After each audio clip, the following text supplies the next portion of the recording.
First, we gather the ingredients for the pie crust. 1¼ cups of all-purpose flour, 1/4 teaspoon of salt, 1/3 cup of chilled shortening or butter, and 4 to 5 tablespoons of ice water.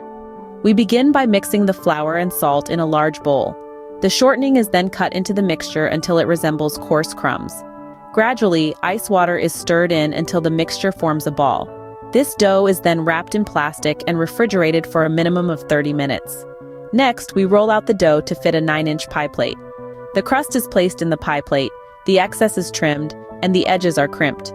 For those who prefer a firmer crust, pre-baking is an option.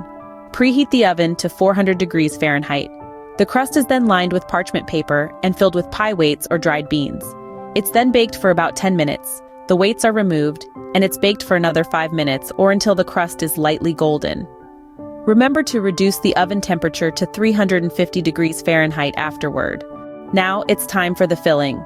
A cup each of pure maple syrup and packed brown sugar, 1/2 cup of heavy cream, a tablespoon of unsalted butter, and 1/4 teaspoon of salt are combined in a saucepan over medium heat. This mixture is brought to a simmer and stirred until the sugar is dissolved. In a separate bowl, 3 large eggs are beaten with a teaspoon of vanilla extract.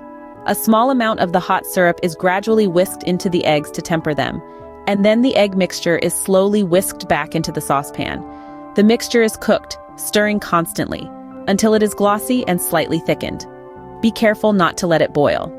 Then, 2 cups of pecan halves are stirred in.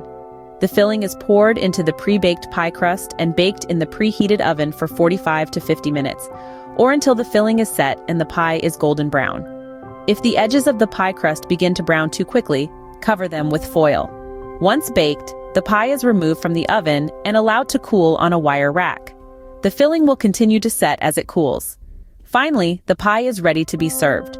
Whether at room temperature or chilled, this southern maple pecan pie is delightful with a dollop of whipped cream or a scoop of vanilla ice cream. So there you have it, a classic southern maple pecan pie right from your own kitchen. For more delicious recipes like this, make sure to subscribe to Magnolia Moon.